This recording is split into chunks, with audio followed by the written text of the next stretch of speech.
मैं रितु सक्सेना, मॉडरेटर उत्सव ग्रुप। हमारा ये वार्ता सेक्शन, वार्ता जो वेंचर है, ये एक प्रयास है, एक छोटा सा प्रयास है मास्टर्स को और जो प्रैक्टिसिंग आर्टिस्ट है, जो अपकमिंग आर्टिस्ट है, जो कुछ सीखना चाहते हैं, उनको एक मंच पे लाने का। तो मैं स्क्रीन शेयर करना चाहती हूँ कुछ।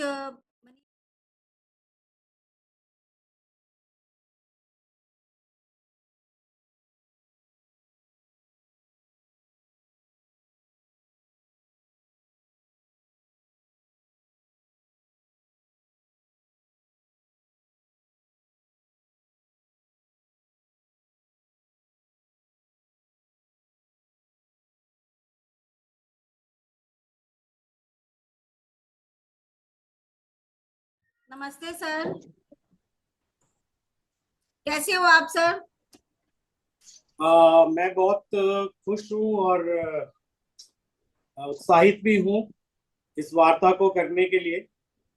ऐसा अवसर बहुत ही कम आ रहा है कि हम आर्ट पे बात करें, तो अच्छा है कि आपने ये प्रयास किया। जी तो सर। उम्मीद करता हूँ कि ये सेशन हमारा सफल रहेगा और हम कुछ मुद्दों पे जो आर्ट से जुड़े हुई चीजें हैं उन पे हम बात कर सके। कुछ सोशल है या कुछ व्यक्तिगत है कि आर्टिस्ट कैसे सोचता है, क्या देखता है। जी सर, तो वही हम जानना चाहते हैं। सर, जी सबसे पहले तो हम आपकी आर्ट जर्नी के बारे में जानना चाहते हैं, क्योंकि जो आपका जो खास स्टाइल है, ये किस तरीके से डेवलप हुआ? ओके। शुरुआत जो है कि जैसे कि हम कॉलेज कॉलेज ऑफ आर्ट में अपनी कहानी शुरू हुई थी। तो वहाँ जो मेरे टीचर थे, जो मेरे गुरु हैं, ये उनसे बहुत इंस्पायर है चीज। उस टाइम पे वो लोग क्रोकिल पेन यूज करते थे, अगर आपको मालूम होगा। इंक और क्रोकिल पेन एक आता था, होल्डर पेन जिसे बोलते हैं, जी सर। निब निब वाला। तो उनको देख देख के फिर अपना थोड़ा थोड़ा शुरू किया करना। उनको जैसे देखते हैं, इमिटेट करते हैं छोटा स्टूडेंट एक अपने टीचर को। तो वहां से ये शुरू हुआ। लेकिन कहते हैं ना कि कोई भी चीज आपका आप कॉपी करो तो नहीं होगा, लेकिन अगर आपके अंदर अगर कुछ चीज है तो फिर नेचुरली आप करते चले जाते हो। जी। तो ये पेन का सिलसिला वो कॉलेज टाइम से, आज से लगभग इन 91 की बात है। कितना साल हो गया? 35, 31। 25 इतना और 9। टाइम हो गया कि अब याद भी नहीं है कितना याद भी नहीं रह रहा कि टाइम कब का शुरू आपका था। एक्सपीरियंस है। और पहले बहुत छोटे छोटे पेपर्स पे मैं बनाता था, थोड़ा थोड़ा थोड़ा थोड़ा। फिर जब उसके अंदर वो कॉन्फिडेंस आने लगा, फिर फर्स्ट टाइम मैंने उसको अच्छा। एक A3 साइज की शीट पे बनाया। ओके। और वो काम मेरे सर ने इतना अप्रिशिएट किया कि वहां से वो मेरी हिम्मत बढ़ गई काम करने। तो जब कोई गुरु आपको एक तारीफ के दो शब्द बोल दे, आपको कहे कि हाँ अच्छा है आप करिए, तो आपकी हिम्मत बढ़ जाती है। नमस्कार सर। नीरज जी नमस्कार। अरे प्रणाम प्रणाम मनीष जी, बहुत अच्छा लग रहा है आपको देखकर। प्रणाम जी प्रणाम। धन्यवाद। धन्यवाद सर, धन्यवाद। Hello sir. तो बात हो रही थी कि पेन की, तो वो जब सर ने उसकी तारीफ करी तो एक हौसला सा बढ़ गया। और फिर वहां से ये सिलसिला शुरू हो गया। और इतना उसने मेरे को दिया पेन की, मेरी काम ने, कि एक काम national gallery of modern art की कलेक्शन में है, सिर्फ पेन का काम। अरे वाह। एक कागज और एक पेन बस। तो एक यंग स्टूडेंट के लिए national gallery of modern art में आपका काम कलेक्शन में चला जाए तो कितना बड़ा आपका एक आपको आत्मविश्वास मिलता है, आपका हौसला बढ़ता है। तो पेन की जर्नी ऐसे चलती रही है। तो वक्त वक्त पे वो नए नए मुकाम मेरे को देती गई। जी सर। और दूसरी चीज है कि पेन एक डायरेक्ट मीडियम है, उसके लिए ज्यादा आपको कुछ सिस्टम करने की जरूरत नहीं है। You need one paper exactly. और पेन, आप कहीं भी बैठे हो आप ड्रॉ कर सकते हो। और बाकी है कि वो डायरेक्ट आपके माइंड से, हार्ट से कनेक्ट होता है, तो आप सबकॉन्शियसली आप सब बनाते हुए चलते हो उसमें। तो कहने को एक बहुत आसान भी है, लेकिन दूसरी तरफ से देखें उसमें गलती की कोई गुंजाइश नहीं रहती, क्योंकि पेन से अगर एक बार बना दिया तो वो बना दिया, फिर उसमें आप चेंज नहीं कर सकते, इरेज नहीं कर सकते। तो पेन और मेरा साथ काफी पुराना है। काफी पुराना है सर। जी। आपका जो काम है, जैसा कि हम देखते हैं, इसमें बहुत सारे इंट्रिकेट पैटर्न्स हैं। इंट्रिकेट पैटर्न साथ साथ में कुछ सिंबॉलिक पैटर्न्स भी हैं। तो इस तरीके के कंपोजिशन किस तरह से डेवलप किए जाते हैं, या आप किस तरीके से डेवलप करते हैं? देखिए, मेरा मेरा जो थ्योरी है ना, कि आप जिन दिन भर में जितना भी आप एक्सपीरियंस करते हो, चीजों को देखते हो, वो सब आपके सबकॉन्शियस में जाता है, वो सब आपकी मेमोरी में बैठता जाता है। तो पेन से जब आप काम करते हो या पेंसिल से काम करते हो, तो वो सारी चीजें धीरे धीरे ना आपके कॉन्शियस को भी टच करती हैं। और अगर ये खेल आपको खेलना आ गया, कॉन्शियस टू सबकॉन्शियस और सबकॉन्शियस टू कॉन्शियस, तो फिर आपका आर्ट धीरे धीरे उठने लगता है। अब जहां तक बात है ये इंट्रिकेट शेप्स का, पैटर्न का काम में यूज करने का, ये पर्टिकुलर हर आर्टिस्ट के अपना नेचर, उसके टेम्परामेंट पे डिपेंड करते हैं। आप चीजों को कितनी बारीकी से देखते हो, कितनी उसको नजाकत से देखते हो, कितना उसको क्लोज से देखते हो, वही वही तरीका, वही प्रोसेस वो आपके काम में भी आता है। अगर आप चीजों को ऊपर ऊपर से देखोगे तो एक लेवल है, बट अगर सपोज हम एग्जाम्पल के लिए फ्लावर्स लेते हैं, फ्लावर को आपने देखा, आपने पेंट कर दिया, लेकिन फ्लावर को अगर आप बहुत पास से देखेंगे तो उसका बहुत एक जटिल, बहुत कॉम्प्लिकेटेड उसका स्ट्रक्चर है।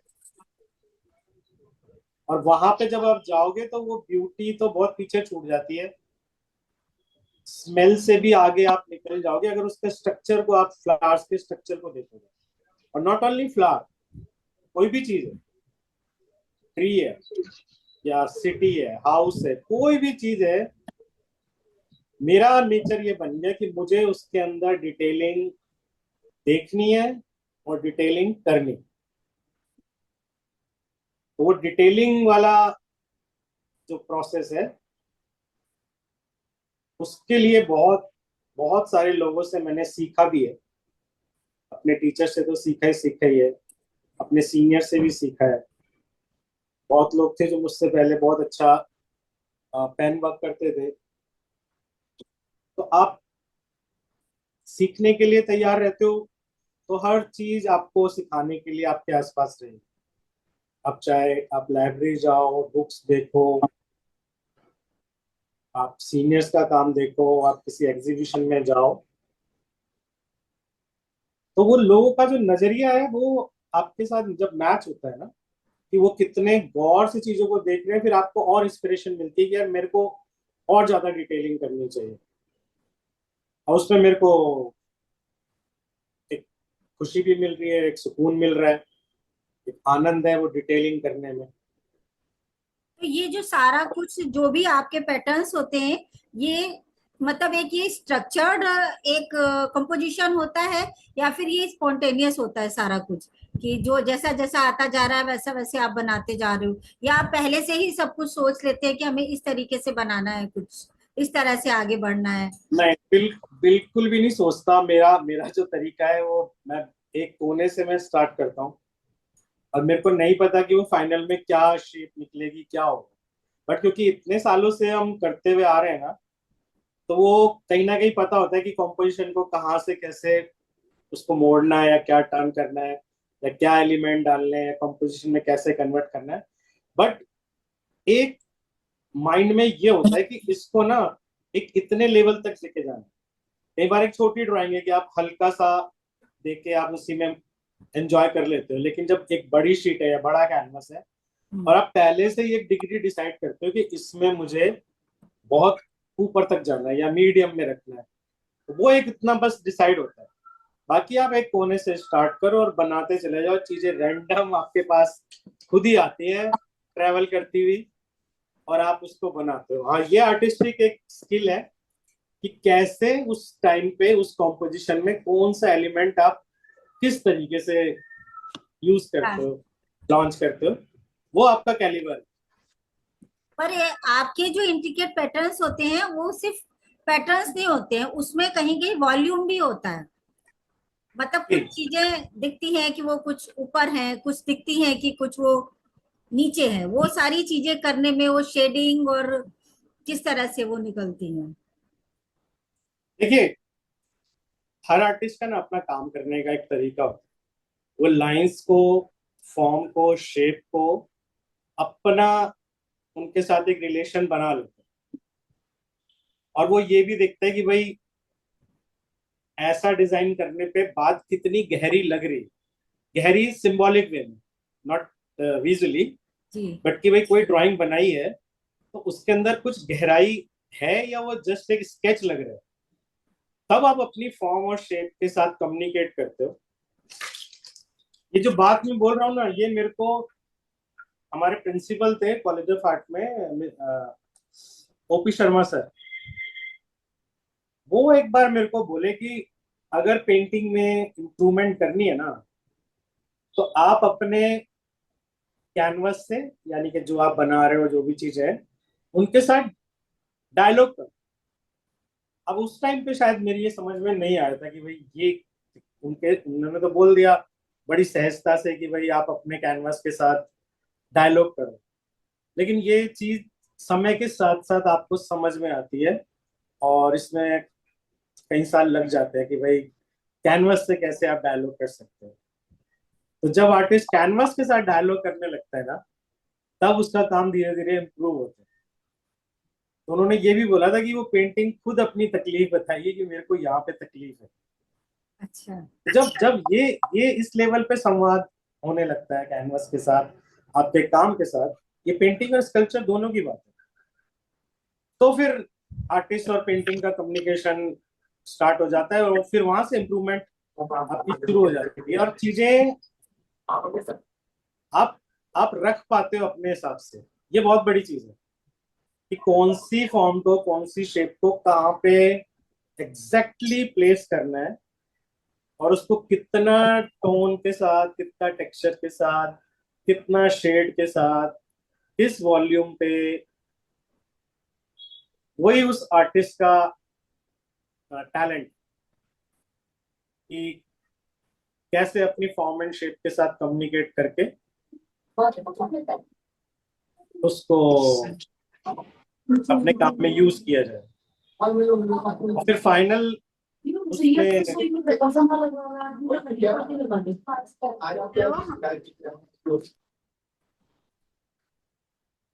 तो फाइनल काम में फिर आपका सेटिस्फेक्शन उतना ही होता है कि जब जो आपने कम्युनिकेशन किया था उसका रिजल्ट आपको मिला या नहीं मिला।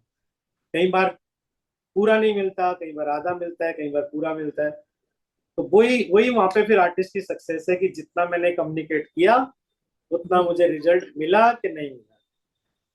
और फिर अगर नहीं मिला तो बेचैनी रहेगी, फिर अगले काम में उसको सॉर्ट आउट करेंगे कि नहीं भाई, लास्ट टाइम जो था मेरा ये काम, मुझे उतना मजा नहीं आया, या मैं इसके यहाँ पे उसके साथ जस्टिस नहीं कर पाया उस एरिया में, तो अगले काम के साथ। तो ये कंसिस्टेंसी जो है ना, एक काम से दूसरे काम में, वही आपकी सफलता मानी जाती है। तो इसमें कहाँ तक रोल होता है आपके टूल्स का? टूल्स मतलब पेन या इंक जो आप यूज करते हैं, इनका कितना योगदान होता है कि इनकी क्वालिटी कैसी होनी चाहिए? हाँ, ये तो मटेरियल तो बहुत मैटर करता है। आप जो काम कर रहे हो वो टेक्निकल है, तो टेक्निकल में वो टेक्निक, इस इंस्ट्रूमेंट के साथ आप अपने बात को कितना इजीली एक्सप्रेस कर पाते हो। इस लाइन में, इस ट्रैक में मैं दो चीजों के साथ काम करता हूँ, या तो मैं पेन के साथ काम करता हूँ, या मैं अच्छा वाला एक पेंसिल के साथ काम करता हूँ जो मुझे टोन्स देती जी बिल्कुल। है ना। आप एक ही उसमें वॉल्यूम शेप के अंदर वॉल्यूम दे पा रहे हो, डार्क टू लाइट का जो आपका ट्रेवल है। पेन में वो टेक्सचर के साथ आप धीरे धीरे करते हो, स्क्रिबलिंग करते हो, वो दोनों चीजों में टोन का जो प्ले है। तो अच्छा पेन, उसका पॉइंट क्या है, कितना पॉइंट है, पेपर कैसा है। कई बार मुझे समझाना पड़ता है अपने स्टूडेंट को कि if you want particular texture, तो आपको वो पेपर और वो जो भी मीडियम आप यूज कर रहे हो उन दोनों का समझना पड़ेगा कि वो एग्जैक्ट एक दूसरे को क्या कहेंगे उसको, कि एक दूसरे को कॉम्प्लीमेंट कर रहे सपोर्ट हैं। करें, हाँ सपोर्ट सपोर्ट। करें, है ना, जी जी। एक दूसरे को। और पेपर का सरफेस वो बहुत इंपॉर्टेंट है। आप पेंसिल से कर रहे हो, पेन से कर रहे हो, आपके पेपर के ग्रेन से कितना आप वो चीज उठा पा रहे हो। तो ये टेक्निकल चीज है, ये सीखने वाली चीज है। और मेरा सजेशन रहता है जो नए बच्चे हैं, नए स्टूडेंट हैं, कि भाई इन चीजों पे भी गौर किया जाए कि कौन सा पेपर है आपके पास और किस मीडियम के साथ आप काम कर रहे हो, तो दोनों की कंपैटिबिलिटी वो आप चेक कर लीजिए। बिल्कुल सर। तो टूल्स मैटर करते हैं आपके काम के लिए। जैसे पेंटिंग में अगर आपको टेक्सचर चाहिए, आप हॉग एयर ब्रश यूज कर रहे हैं। जी। और अगर आपको स्मूथ काम चाहिए, आपको मिक्सिंग अच्छे से करनी है, आपको डिटेलिंग करनी है, फाइन काम करना है, तो आप सेबलियर में जाओ। हम्म। तो जैसे कॉलेज टाइम में ना हमें एक सब्जेक्ट होता था मेथड एंड मटेरियल। और उस टाइम पे पता नहीं क्यों वो क्लास, बाकी शायद थ्योरी क्लास मेरे को उतना अच्छा नहीं लगता था, बट वो जो मेथड एंड मटेरियल का क्लास था वो मुझे कहीं ना कहीं अच्छी लग रही थी, कि वो बहुत आपको काम की चीजें बता रहे थे। वो टेक्निक्स बता रहे थे, वो प्रोसेस बता रहे थे, वो मीडियम बता रहे हैं, और क्या क्या उसमें मिस्टेक हो सकती है वो आपको समझा रहे हैं। तो वो एक्सपीरियंस जो मैंने तब सीखा था, शायद वो अभी तक काम आ रहा है।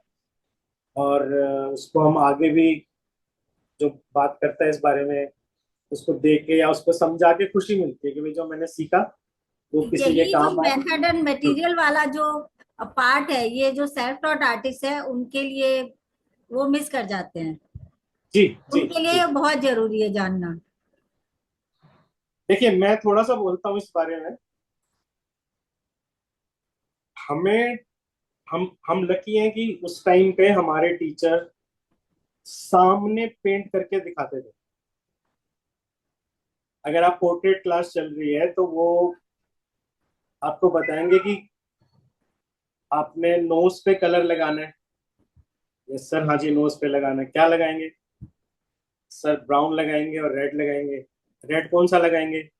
स्कारलेट लगाएंगे। ओके जी। और ब्राउन कौन सा लगाएंगे सर? Burnt sienna. हम्म। ओके। तो वो हमें ये कैलकुलेशन बताते थे कि कौन सा रेड कलर कौन से ब्राउन के साथ टेक्निकली जाता है। क्या है? क्योंकि ब्राउन, रेड, ऑरेंज, येलो कोई भी कलर है वो एक केमिकल है। और केमिकल टू केमिकल, कुछ केमिकल आपस में मिलते हैं और कुछ केमिकल आपस में नहीं मिलते। भाई नीचे तो वो केमिकल है ना, हमने तो उसको कलर का नाम दे दिया, लेकिन वो है तो केमिकल। तो उन्होंने सिखाया कि भाई पोर्ट्रेट करने के लिए burn sienna, sap green, raw umber किस तरीके से यूज होता है। अभी जो नए लोग हैं जो इतना नहीं सीखे हैं, वो ट्यूब से कलर निकालते हैं और डायरेक्ट कैनवस पे पहुंच जाते हैं। हमें ये सख्त हिदायत थी कि भाई साहब आप ट्यूब से कलर निकालिए, उसे पैलेट पे पहले अच्छे से पकाइए, और आपको पता होना चाहिए कि कैसे उनको मिक्स करना है और कितना करना है। और तब जाके वो कैनवस पे आपको अप्लाई करना है। और कैनवस पे अप्लाई करने के लिए भी पहले आपको थिन लेयर में उसमें काम करना है। तो ये सब टेक्निकल नॉलेज है। अगर आप नहीं सीखे हो, और आजकल कोई नहीं सिखा भी नहीं रहा, मेरे को ये लग रहा है, जो मेरे को काम देखने को आता है, जो प्रॉपर सीखे हुए लोग हैं उनका काम देखो कितने मेच्योर कलर होता है। तो दो एरियाज में काम चलता है, थॉट वाला एक है और ये जो टेक्निकल कलर्स का या पेन का या शेडिंग का जो टेक्निकल पार्ट है ये एक है। इन दोनों पार्ट में आपको अ, मेहनत करना चाहिए। अगर अपना काम को आपने मेच्योर करना है तो ये दोनों पार्ट इम्पोर्टेंट। ये बहुत अच्छी बात बताई सर आपने, जी। ये तो मेथड एंड जैसे मटेरियल वाली। हाँ, नहीं नहीं, दोनों चीजें इंपॉर्टेंट है। अगर आइडिया के लिए आप अपने अंदर ट्रैवल करो, है ना, आइडिया के लिए अपने अंदर ट्रैवल करो, और मटेरियल के लिए आप अच्छे से अच्छा बाजार ढूंढो, दुकान ढूंढो, और वो मटेरियल कलेक्ट करो जो एग्जैक्ट आपको चाहिए। आप कैनवस लेते हो, आपने नॉर्मल कैनवस ले लिया, कैनवस में वैरायटी आ रही है, टेक्सचर से टेक्सचर कैनवस है, और स्मूथ, इतना स्मूथ कैनवस आ रहा है जो पेपर की तरह है बिल्कुल। जी मेरे कई काम आपने देखे होंगे मैंने कैनवस पे पेन से किए हुए हैं, बिल्कुल अपोजिट मीडियम है, लेकिन वो कैनवस इतना फाइन ग्रेन का है कि आपका नॉर्मल पेन भी उस पर बहुत बढ़िया काम कर रहा है ना। और ऐसी पेपर की वैरायटी है, कोल्ड प्रेस पेपर है, हॉट प्रेस पेपर है, टेक्सचर पेपर है, स्मूथ पेपर है। तो वो आपका पेन या पेंसिल जो भी आप यूज करना चाहते हैं वो आपको रिजल्ट दे। तो मेरा मेरा हिदायत ये है, मेरी सलाह ये है कि मेथड एंड मटेरियल पे भी थोड़ा मेहनत करें तो आपका आर्ट वर्क और निकल के आए। जी। जी सर, बहुत अच्छी बात है सर। आपके जो आर्ट वर्क है, जितना मैंने देखा, मैं आपके ज्यादातर जो इंक ड्राइंग्स हैं उनसे बहुत ज्यादा प्रभावित हूँ, तो मैं उन्हीं पे बात कर रही हूँ। तो हाँ। उसमें आप देखा है कि जो आपकी ड्राइंग्स होती है उसमें ह्यूमन फेसेस, कुछ हम्म। एब्स्ट्रैक्ट एलिमेंट्स होते हैं, कुछ हम्म। सरियल टाइप के भी होते हैं, और कुछ हम देखते हैं कि माइथोलॉजिकल एलिमेंट्स भी उसमें मिक्स होते हैं। तो जी जी जी। सबके जो मिक्सचर से आप जैसे बनाते हो ड्राइंग, आप क्या कहना चाहते हो, क्या मतलब क्या स्टोरी आप कन्वे करना चाहते हो, या क्या आप बताना चाहते हो? देखिए, कोई भी काम जो आर्टिस्ट का है ना, वो उसका अपना जो विजन है, जो उसका अपना विश्वास है, जो उसकी दुनिया है अपनी। अब मैं ड्रॉ कर रहा हूँ तो मेरे लिए मेरे आसपास जितनी भी चीजें हैं वो सब जिंदा है। तो अगर आपने काम को मेरे गौर से देखेंगे, चेयर है तो वो भी मेरे काम का पार्ट है, अगर एक कैट है वो भी मेरे काम का पार्ट है, कोई डोर है, जितनी भी सराउंडिंग में चीजें हैं, मेरा अपना पर्सनल मानना ये है कि वो जिंदा है और वो आपके साथ कनेक्टेड है। आप किसी भी चीज को डेड नहीं बोल सकते कि भाई ये डेड है। आर्टिस्ट के लिए कोई भी चीज डेड नहीं। आपने अपना विजन को लिमिट नहीं किया कि भाई मेरे को सिर्फ फूल, चेहरा, आसमान, पंछी, नहीं। आपके पास एक दीवार का कोना है, वो भी जिंदा है। कोई लकड़ी का दरवाजा है, वो भी जिंदा है। तो जितनी भी सराउंडिंग में चीजें हैं, चाहे सीन मेरी विंडो से बाहर या मेरी रूफ से आसमान, वो सब मेरे काम का हिस्सा होना चाहिए। अगर मैं उनको देख पा रहा हूँ, मैं उनको महसूस कर पा रहा हूँ। मैंने कुछ ड्राइंग ना कोरोना के टाइम में अपने छत की जो वॉल है ऊपर, जी मैंने वहां पे किया पेंट और इंक के साथ में। और वो बड़ा रफ टेक्सचर था, पुरानी वॉल थी, उसका सीमेंट भी डार्क हो गया था। तो यू वो मीन मैंने की सीलिंग वाइट, पर? सीलिंग पे नहीं, जो बाउंड्री है छत की। ओके जी, हाँ, छत मैंने की जो देखा है। बाउंड्री है। हाँ, तो वो ब्लैक और व्हाइट कलर लेके मैंने काम किया। मीडियम टोन ऑलरेडी वो सीमेंट में मिल रही थी, जी तो मेरे को सिर्फ लाइट और डार्क से वो काम करना था। वो काम इतना बढ़िया हुआ कि मतलब मैंने आज तक वैसा नहीं किया था। मैं इसलिए नहीं कह रहा क्योंकि वो वॉल थी, वो टेक्सचर, और उसके पीछे आपको खुला पूरा स्काई मिल रहा है, ठीक है ना। और आप छत पे जाते हो तो आप देखो, महसूस करो कि आपको अलग ही एक वाइब्स मिलती है। आप घर के अंदर होते हो एक अलग वाइब्स है, और जैसे ही आप छत पे जाते हो तो आपको ओपननेस मिलती है, स्काई मिलता है, हवा मिलती है, या इवनिंग का स्काई है, आपको बहुत सारी चीजें मिलेंगी। वो सारी चीजें आपको इंस्पायर कर रही है ना वहां पे काम करने के लिए, सपोर्ट कर रही है। और फिर से वही बात की, आपको पता था कि भाई medium tone already cement wall के रूप में वहां पे है, आपको डार्क टोन और लाइट टोन उसको इस्तेमाल करना है।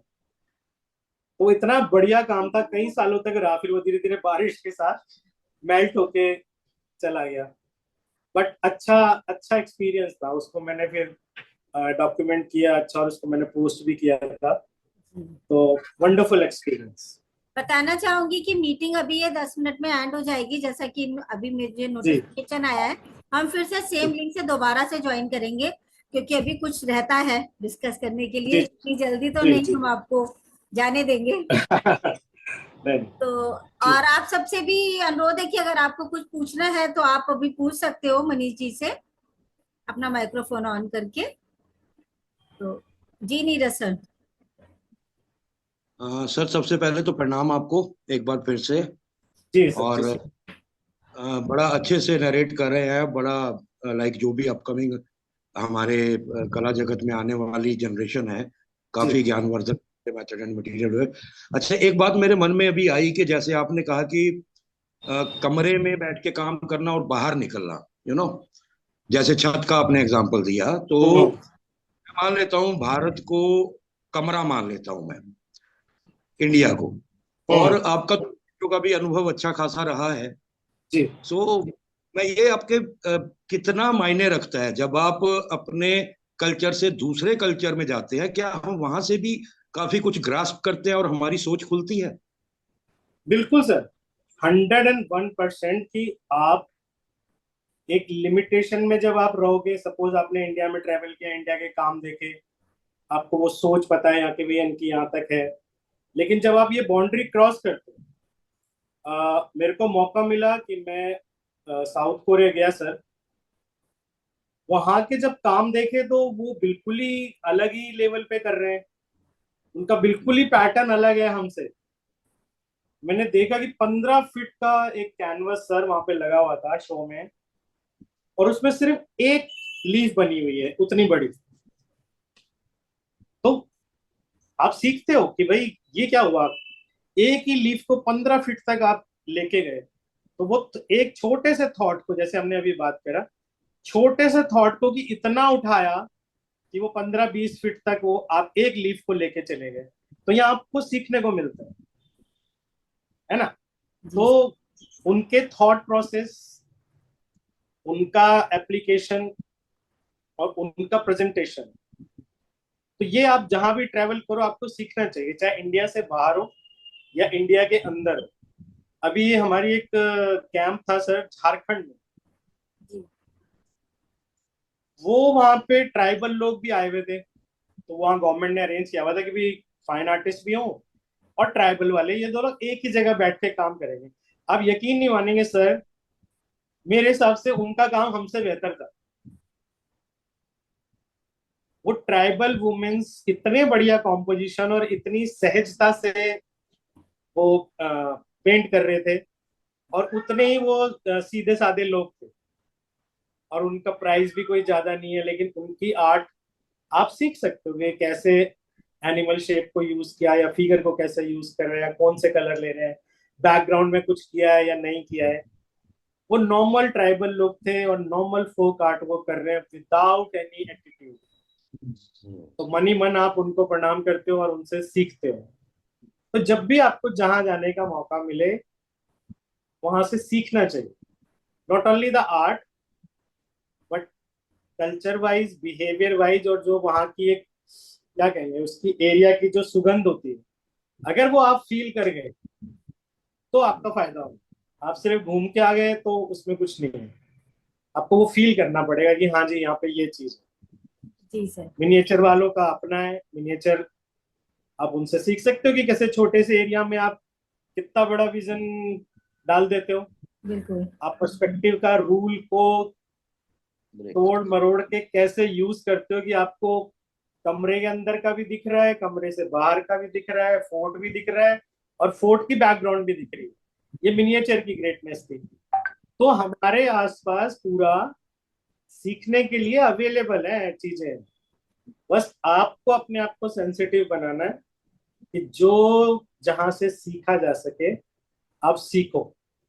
आपको अपने को टाइट मत रखो कि भाई नहीं मेरा तो ये स्टाइल है, मैं नहीं। आप एलिमेंट्स यूज करो, आप दूसरे कॉन्सेप्ट्स भी यूज करो।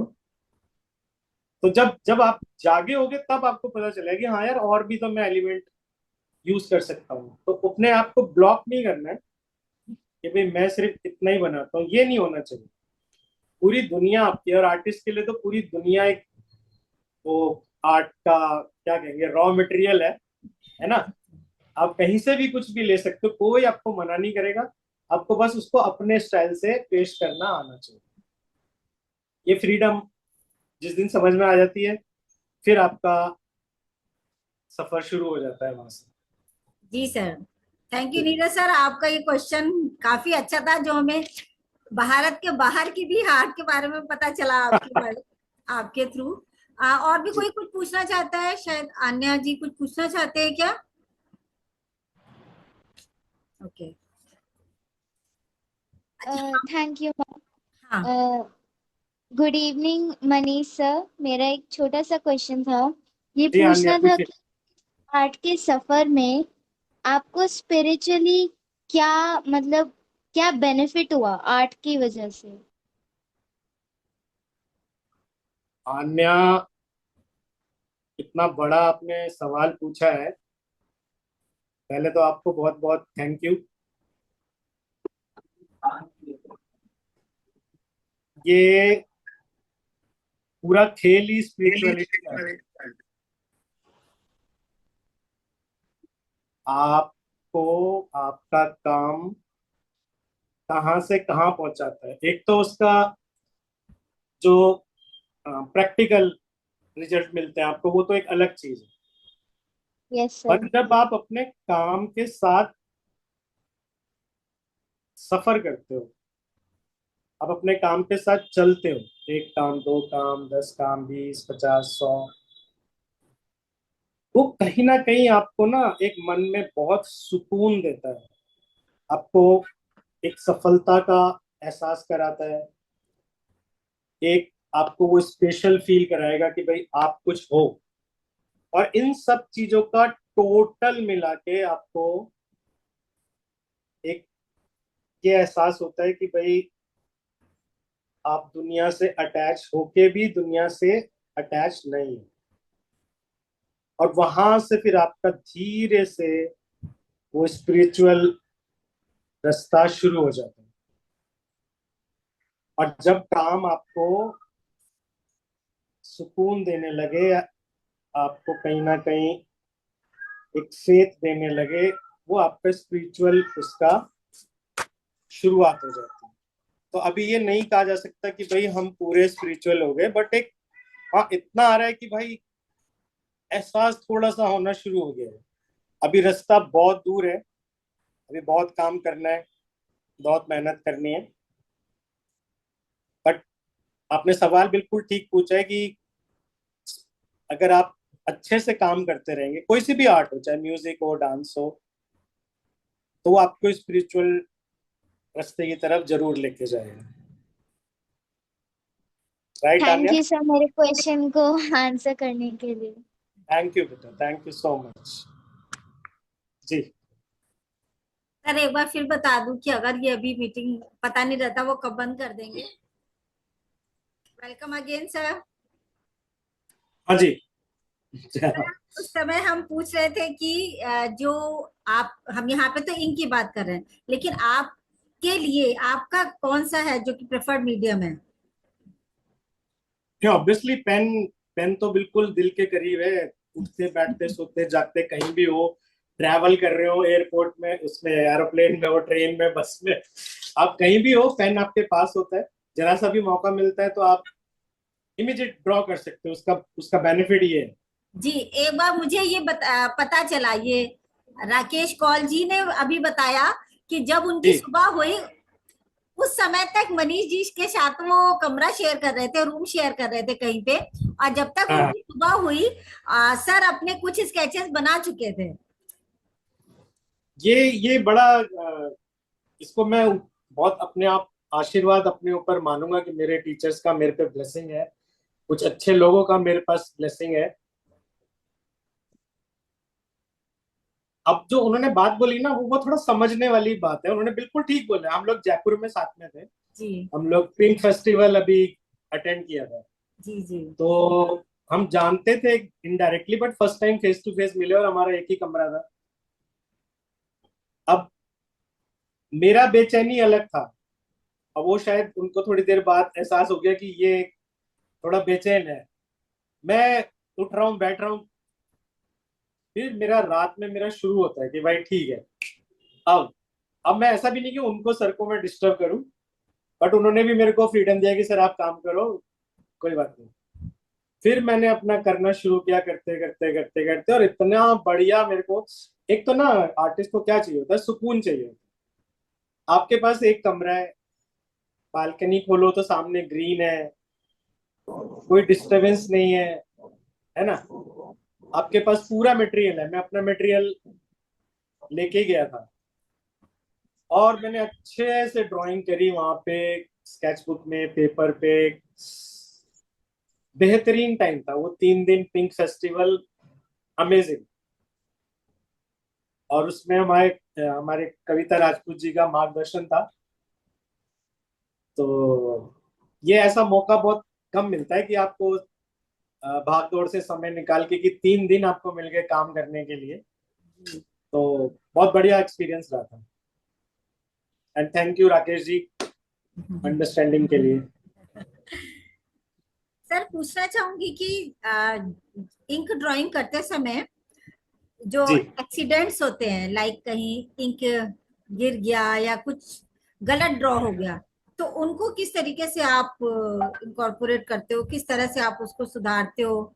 सुधारने की कुछ होने गुंजाइश होती भी है या होने ही नहीं नहीं होती देते, है? होने ही नहीं देते, गलती तो होने ही नहीं देते। अभी इतना एक्सपीरियंस हो गया। जी मैंने बताया ना 25 और ऑलमोस्ट 9 ईयर, 34 ईयर्स। इतना ड्राइंग किया, इतना काम किया कि अब वो गलती तो नहीं होती। गलती होती है तो वो ये वाली होती है कि यार इस काम को और अच्छे से डिजाइन कर सकते थे, आपने ध्यान थोड़ा इधर उधर हो गया या कोई डिस्टरबेंस हुई, तो वो वाली गलती होगी कि यार इसको और फाइन कैसे जा सकते थे। बट कोई एरर या मिस्टेक हो, वो नहीं होता। ऐसा कभी नहीं ये होता कि आप कुछ और एलिमेंट बनाना चाह रहे हो, उसकी जगह कुछ और बन गया, फिर ये तो ये तो आपने अपनी अच्छी बात, ड्राइंग में? नहीं नहीं, ये तो अच्छी बात है कि जहां आप एक सोच को लेके जाते हो। सपोज मैंने सोचा कि भाई मेरे को एक बर्ड बनानी है, ठीक है, जी ये मेरा पहला थॉट है। जी लेकिन जैसे ही आपने कैनवस पे या पेपर पे उसको प्रोसेस करना शुरू करा, और इधर से आपका सबकॉन्शियस ने स्टार्ट कर दिया कि नहीं यार ये बर्ड नहीं चाहिए, कुछ और चाहिए, तो उतना कैलिबर आपके पास है कि उस बर्ड में से ही एक दूसरा एलिमेंट या शेप कोई भी निकल जाए। ये जरूर होता है कि जा रहा था मैं ये करने हाँ। और पहुंच गया मैं उधर कहीं, पर है ना। अगर अगर जैसे कि आपको बर्ड बनाना था और बर्ड की जगह हमने कुछ कैट बना दिया, फिर उसको अगर हमें बर्ड ही, क्योंकि हमें उस ड्राइंग में बर्ड ही चाहिए, हाँ हम उसको किस तरीके से कर सकते हैं? कुछ रिमूव करने की गुंजाइश होती है कि हम उसी को नहीं नहीं ट्रांसफॉर्म नहीं, करते रिमूव हैं? रिमूव नहीं होगा। उसी के अंदर आपको नेक्स्ट स्टेप लेना पड़ेगा। जी आपका इमेजिनेशन आपको ये अलाउ करता है कि आप बर्ड के भी फेदर या विंग्स बना सकते हैं, उसके कैट के, कैट के, ओके, राइट, है ना। ये जानना हाँ, तो चाह रहे थे हम। ये आर्टिस्ट का अपना एक वो स्किल होता है, इसको बोले स्मार्टनेस होता है, कि वो उसे खेलना आता है जी कि भाई यहाँ से मैं इधर से टर्न मार के इधर वापस आ जाऊंगा। ऐसे ऐसे मौके जब आते हैं तो और चैलेंजिंग लगता है, और ज्यादा करने में मजा आता है कि ठीक है अब लेते हैं पंगा। तो यही गेम है वहां पे, आपकी वो शतरंज यही चलती है कैनवस पे कि किस फॉर्म को कैसे ट्रीट करना है। और जब वहां से आंसर आपके पास आ जाता है ना, तब आपकी सक्सेस होती है कि हाँ जी अब मजा आया, यस, ये हुई ना बात। तो ये जो कम्युनिकेशन वाला था ना, वो यही था कि आप फंसे, जी आपने फाइट लड़ी और उसको घुमा के जीत के आप वापस आ गए। तो ये चलता रहे सफर ऊपर वाले से, बस यही मेरी गुजारिश है कि ये संघर्ष मेरा चलता रहे, मैं और ज्यादा मुसीबत में जाऊं और अच्छे से उसको सॉर्ट आउट करके बाहर निकल के आऊं, ताकि पेंटिंग में ग्रोथ हो। जी। अगर किसी को कुछ पूछना है तो पूछ सकता है सर से। आप कितने दिन देर काम करते हो, दिन में कितने घंटे आप कला को देते हैं? देखो जी, आर्ट को तो पूरा जीवन ही दिया हुआ है, और सही कहें तो उसके अलावा और कुछ है नहीं। तो जो थोड़ा टाइम हम पढ़ाते हैं बच्चों को वो तो चलो हो गया, एक तरीके से कहें तो 24 आवर्स वो आर्ट ही है, वो दिमाग में वही चल रहा है कि घर जाके इस कैनवस को अब खत्म करना है, या इसको ऐसे करना है, वैसे करना है, बेस लगाना है, टेक्सचर करना है, ड्राइंग करना है, तो वो यही यही सब चल रहा है। और एज एन आर्टिस्ट इससे ज्यादा अच्छी बात कुछ और हो नहीं सकती कि आप 24 घंटे अपने काम के साथ ही हो, जी। या तो काम देख रहे हो या काम के बारे में बोल रहे हो, बता रहे हो, सिखा रहे हो। तो टोटल 24 आवर ओनली आर्ट, बिल्कुल, नथिंग एल्स। एक आर्टिस्ट के लिए तो ये एक बिल्कुल जन्नत है कि वरदान है। बस आर्ट की बातें हो रही हैं और आर्ट बस पे ही सब घिरे बस हुए हैं। बस, या सर तो आप आप, बता रहे हो, सीख रहे हो, या कर रहे हो, जी जी बिल्कुल। और कुछ नहीं, और कुछ नहीं। सर जब आप कैनवस पे आप पेन से काम करते हैं तो हमें कैनवस को रेडी करना पड़ता है कुछ, उस पे कुछ लगा के, या फिर डायरेक्टली हम कैनवस पे नहीं तो नहीं नहीं, नहीं करते हैं? मैंने जैसे पहले भी बोला कि कुछ कैनवस ऐसे आपको मिल जाएंगे जो बिल्कुल पेपर की तरह है। मतलब उसको, उसका जो टेक्सचर लेवल है वो बिल्कुल जीरो पे ले आए, ताकि आपका पेन बड़ा स्मूथली उस पे चल सके। तो वो आप मांगेंगे ना फाइन ग्रेन कैनवस, तो आपको मिलेगा कि भाई पेन से आपको काम करना है, आपको डिटेलिंग करनी है, तो बिल्कुल टेक्सचर नहीं है, पेपर की तरह एकदम कैनवस आपको अवेलेबल है। तो कुछ लगाने का जरूरत नहीं है, लगाने से तो और दिक्कत होगा। आपको रॉ कैनवस जो शॉप से मिलेगा वही आपको लेके पेन से आप काम कर सकते हैं। और पेन में भी वैरायटी आ गई है जी। है ना। एक तो आप इंक के साथ काम करते हो, वो अलग चीज है, रेडीमेड पेन अलग आ गए हैं, और एक्रिलिक वाले पेन अलग आ गए हैं, तो बहुत सारा है। तो आप जब जाओ स्टेशनरी पे या आर्ट मटेरियल शॉप पे, तो आप थोड़ा सा टाइम लेके उनसे पूछो कि भाई और क्या क्या चीज अवेलेबल है। ये बट जैसे कैनवस पे हमने पेन से ड्राइंग किया, मेरा जी अपना पर्सनल क्वेश्चन है कि जैसे पेन से ड्राइंग किया कैनवस पे, जी तो जी। कुछ वाइट पार्ट भी रह जाता है, उसमें वाइट पार्ट ऑब्वियसली रह जाता है। तो वो हाँ हाँ। अगर हम कैनवस पे पीछे से कुछ पेंट नहीं मार रहे हैं या कुछ नहीं मार रहे हैं, तो वो कैनवस क्या डल पड़ जाता है उतनी जगह? आ, नहीं, डल डल तो नहीं पड़ेगा। थोड़ा सा अगर आप उसको ठीक से रखेंगे, अगर उस पर डायरेक्ट कोई सनलाइट ना आए, पहली चीज वो लाइट को ज्यादा एक्सपोज नहीं होना चाहिए, उससे फर्क पड़ता है। अगर सही टेम्परेचर पे सही शेड में रखा हुआ है तो उसको कुछ नहीं होगा। आप ज्यादा से ज्यादा उस पर एक थोड़ा सा फिक्सेटिव आता है, उसका हल्का सा कोट करने से वो और सेफ हो जाता है आपका कैनवस, ताकि आप उसको बाद में ड्राई कपड़े से अच्छे से आप उसको हल्के हाथ से आप उसको सफाई वाइप कर सके उसको, है ना। बाकी कोई दिक्कत नहीं आती। और बल्कि तो वो समय के साथ जो धीरे धीरे येलो हो रहा है ना, जी जी। वो तो काम को और मेच्योर दिखाता है वो। ओ, हाँ, क्योंकि एकदम व्हाइट पे ब्लैक वो थोड़ा सा रॉ लगता है, तो एक हल्का सा टिंट उस पे आ जाए, लाइट डल ब्राउन का, तो वो काम और ज्यादा मेच्योर लगता है। इसलिए ना जो आर्टिस्ट थे वो एक ऑफ वाइट और एक डल येलो कलर यूज करते थे। हम्म। ब्लैक एंड व्हाइट डायरेक्ट में थोड़ा सा मेरे को वो लगता है अनकंफर्टेबल, पर अगर वो पेपर हल्का सा एक डल येलो की तरफ चला गया और फिर आपने उस पर ब्लैक या ब्राउन के साथ काम किया, तो फिर वो आया मास्टर चीज, वो बढ़िया है। आई होप कि कुछ लोग ट्राई करें उसको। जी।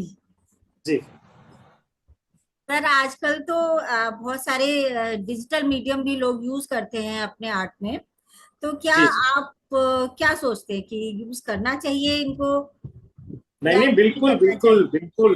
देखो, या आर्टिस्ट हमें के लिए तो ट्रेडिशनल हर, टेक्निक्स पे ही स्टिक नहीं रहना नहीं, चाहिए? कभी भी आपने अपने आप को ब्लॉक नहीं करना है कि भाई आप हमेशा एक्सपेरिमेंट के लिए तैयार रहिए। ब्लॉक कहीं पे भी नहीं करना है, ना थॉट में और ना ही आपको प्रोसेस में कि भाई मैं कैनवस पे करूंगा।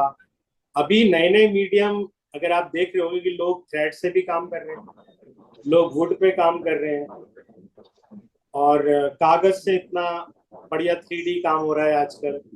तो बंदिश कोई नहीं, आप बल्कि नए नए मीडियम के साथ आप एक्सपेरिमेंट करते रहिए और उसका रिजल्ट आपको मिलेगा। हो सकता है कि आपके पास ज्यादा कोई नया आइडिया हो जो अभी तक और किसी के पास नहीं है, तो आप कागज, पेंसिल, कैनवास, कलर, ऑयल, ये सब तो आपको आना ही चाहिए, वो ठीक है। लेकिन साथ साथ आप अगर एक्सपेरिमेंट कर रहे हैं, चाहे वो डिजिटल है, डिजिटल तो और ज्यादा बढ़िया है। और अभी जो अलग अलग गैलरीज हैं और जो अलग अलग मंच है, जैसे आईफेक्स हुआ, इन लोगों ने भी वो डिजिटल का एक अलग कैटेगरी निकाल दिया है जी। कि वहां पे सिर्फ डिजिटल काम ही लिए जाएंगे। तो ये तो आर्टिस्ट के लिए अच्छी बात है कि उसको एक नया मीडियम, एक नया मंच उसको तैयार हो गया कि भाई डिजिटल में भी मैं कर सकता हूँ। तो अगर आपका हाथ है अच्छा डिजिटल में तो आप करिए आराम से, कोई दिक्कत नहीं है। तो आपको नहीं लगता है कि डिजिटल मीडियम जो हमारी जो ट्रेडिशनल आर्ट टेक्निक्स है उनको मतलब ओवरशैडो कर जाएगा या कुछ इस तरीके का? 5,000 सालों से चल रही है ना इंडिया में आर्ट, जी कोई डिस्टर्ब नहीं कर पाया। जी जो जी। मिनिएचर में काम हुआ, कितना मर्जी डिजिटल कर लो, मिनिएचर मिनिएचर है, फोक आर्ट है, कोई कुछ किसी को डिस्टर्ब नहीं करता। ये एक्सपेरिमेंट के नए नए तरीके समय के साथ आते हैं फिर चले जाते हैं, बट पेंटिंग अपना चल रही है कितने सालों से, कोई कोई तकलीफ नहीं है, डरने की जरूरत नहीं है। आप एक्सपेरिमेंट करो और जिसमें आपको कंफर्ट है वो आप मजे से आप उसको करते रहो, आनंद लीजिए उसका। आप चाहो तो एक सिंपल कागज पे भी आर्ट हो सकती है, और चाहो तो एक बड़े से बड़ा वॉल पे म्यूरल भी हो सकता है ना। दोनों आपके लिए ओपन है, तो कोई कोई डरने की परवाह नहीं है। आप आराम से अपना क्रिएटिव काम करते रहिए। टेक्निक आती है, टेक्निक चली जाती है, वो कोई नहीं है। जो है सीखने के लिए वो सीखना चाहिए जी। कुछ सर आपके काम देखे हैं जो कि मोनोक्रोमेटिक है इंक में, हाँ, साथ में थोड़ा सा कलर्स की हाईलाइट आप देते हो बैकग्राउंड में। बैकग्राउंड में, हाँ हाँ, बैकग्राउंड। उसका क्या सिग्निफिकेंस है? देखिए, यहाँ पे मैं कहूंगा कि जैसे ना आप एक खाने से समझाता हूँ। मेरे सर थे राजीव लोचन, वो हमें ना चीजें खाने के माध्यम से समझाते थे। अच्छा। तो जैसे आप सिंपल एक आपने फूड तैयार किया, दाल चावल, ठीक है ना, आप दाल चावल खा लोगे, कोई दिक्कत नहीं है। लेकिन जब दाल चावल आप खाओगे तो आप कहोगे कि भाई थोड़ा सा सैलेड और थोड़ा सा अचार अगर इसके साथ हो जाए तो थोड़ा मजा आ जाएगा, है ना।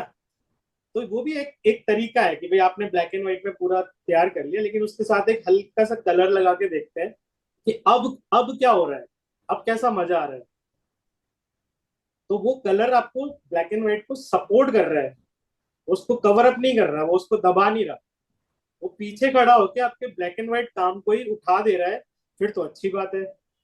अगर वो उसको डिस्टर्ब करेगा मेन काम को तो प्रॉब्लम हो सकती है, जी बट उसने उसको सपोर्ट किया तो फिर लगाने में मजा आता है कि भाई ठीक है, ब्लैक एंड व्हाइट के साथ अब एकदम से कंट्रास्ट कलर। अभी भी कुछ काम कर रहा हूँ, अभी शो है मेरा 1 तारीख से श्रीधरनी गैलरी में। अच्छा, आपका तो सोलो शो है? नहीं नहीं, सोलो नहीं है, ग्रुप शो है। अच्छा। सोलो के भी आपको जल्दी खबर मिलेगी। तो मैं आप सबको आमंत्रित करता हूँ, नीरज सर, आप सबको कि भाई 1 तारीख को श्रीधरनी में शाम को हम मिलते हैं। तो जरूर। वहाँ नए जी जी में जी। पूरा कैनवस पे, तो जरा देखेंगे सर, तो बात बात होगी, थोड़ा हमें भी सीखने को मिलेगा, सर का अनुभव काम आएगा। नहीं नहीं, अनुभव आपका ज्यादा है, हम तो फोटोग्राफर है। और सर मेरा एक प्रश्न है जी जी। कि वैसे तो मैं पीछे देख रहा हूँ आपके भी म्यूजिक चल रहा है, मैं भी बाहर आ गया हूँ तो ट्रैफिक का म्यूजिक भी आ गया है मेरे साथ। जी जी। जब आप स्टूडियो में काम करते हैं जी तो संगीत भी पीछे चलता रहता है, और अगर है तो किस तरह का और क्यों? सर, इसके लिए तो मैं बहुत डांट खाता हूँ घर में कि मैं काम ही तब करता हूँ जब मेरे कानों में म्यूजिक रहे, उसके बगैर नहीं चलता। तो उसमें सारा मिक्स है सर। अच्छा डिसेंट बॉलीवुड भी है, किशोर हो गए, रफी हो गए, तलत हो गए, और कई बार होता है कि सिर्फ इंस्ट्रूमेंटल सॉफ्ट म्यूजिक लगा के आप अपने काम में डूब जाओ। तो ये है सर, संगीत का जी तो सर बहुत ज्यादा, उसके बगैर नहीं होगा, संगीत कुछ का नहीं होगा असर सर। भी होता है काम पे। बिल्कुल होता है जी, 101% होता है यार। संगीत जिसके चलो। पास नहीं है, फिर उसके पास कुछ नहीं है, फिर वो सब सूखा है उसके पास, क्यों सर? नहीं नहीं, बिल्कुल। साहित्य संगीत कला विहीन साक्षात जी जी। पशु पुच्छ विषाण हाँ हीना, हाँ, ये भी कह गए हैं बिल्कुल बिल्कुल, ऋषि मुनि। संगीत के बगैर तो नहीं तो है। बिल्कुल आर्ट और बिल्कुल। संगीत का तो पुराना नाता है, तो उसमें आप, उसके बगैर नहीं और आप जा मुझे सकते। मुझे लगता है ये एक एक कंसंट्रेशन के लिए भी बहुत जरूरी है जी कि आप जी। जो बाहर की और चीजें हैं उनसे आप अलग होके एक तंद्रा से, एक कंसंट्रेशन से अपने काम पर ही ध्यान दे रहे हैं। बाहर का भी है और अंदर का भी बहुत शोर है सर, आपके मन में अंदर इतने का। सारे थॉट जी। घूमते रहते हैं, तो वो म्यूजिक उनको थोड़ा शांत कर देता है, ताकि सीधा आप काम पे फोकस करो। आप म्यूजिक सुन रहे हो, आपका माइंड काम है, आप काम पे जाओगे। आप विदाउट म्यूजिक काम करके देखो, 6 थॉट्स आपके दिमाग में चल रहे होंगे जो कि परेशान कर सकते हैं आपको, है ना? चलो तो रितु जी, आपको एक बार बधाई, क्योंकि मैं बाहर आ गया हूँ। मैं बाद में रिकॉर्डिंग जरूर देखूंगा बचे हुए हमारा भी प्रोग्राम की। एक्चुअली और अब मनीष जी, 1 घंटा आपको भी हो बहुत गया है, बहुत धन्यवाद। तो हम भी खत्म ही कर रहे हैं, सर का बहुत टाइम लिया मैंने। तो नहीं नहीं, बहुत अच्छा रहा सेशन जी, आपका बहुत बहुत धन्यवाद। इस एक प्रोग्राम को आप, क्वेश्चन है मेरा। जी is it normal for an artist कि वो मतलब एक थीम पे काम करके और फिर दूसरे पे जल्दी से चला जाता है, और उसका मतलब इज इट नॉर्मल कि is it a very unnatural thing for an artist कि he wants to hop from one theme to another, and does it show immaturity or is it normal? देखिए, शुरुआत में तो ऐसा होता है कि हम इधर उधर ट्रेवल करते हैं, पर समय के साथ साथ जैसे जैसे आप मेच्योरिटी की तरफ जाते हो ना, आप फिर एक एक उस पे आप ध्यान अपना लगाते हो, एक ट्रैक पे। मैं ये नहीं कह रहा कि सब्जेक्ट एक ही रखना चाहिए, सब्जेक्ट आप बदल सकते हो, बट उसको करने का तरीका और उसको देखने का तरीका, वहां पे कुछ स्टेबिलिटी आपको रखनी पड़ेगी, ताकि वो आपका स्टाइल, वो कंसिस्टेंसी को मेंटेन आप कर पाए। आप सब्जेक्ट अगर बार बार चेंज कर रहे हैं, मेरे हिसाब से थोड़ा सा ये इमेच्योर है, बट No, सब्जेक्ट से, I am not talking about subject. I am talking हाँ about support and material. Like subject can be, for example, flowers or nature. जी But yeah, but uh, it can be painting, or it can be collage. Means the way of putting it through to the audience can be mixed media, sometimes painting, sometimes maybe more texture, like that. That's what I want to know. बहुत जल्दी change करना वो अच्छी बात नहीं है मेरे हिसाब से पर्सनल। आप एक एक उसके साथ, एक मीडियम के साथ थोड़ा समय गुजारिए, वो डिपेंड करता है आर्टिस्ट टू आर्टिस्ट, बट ऐसे बहुत जल्दी चेंज करना वो मेरे हिसाब से थोड़ा ठीक नहीं है।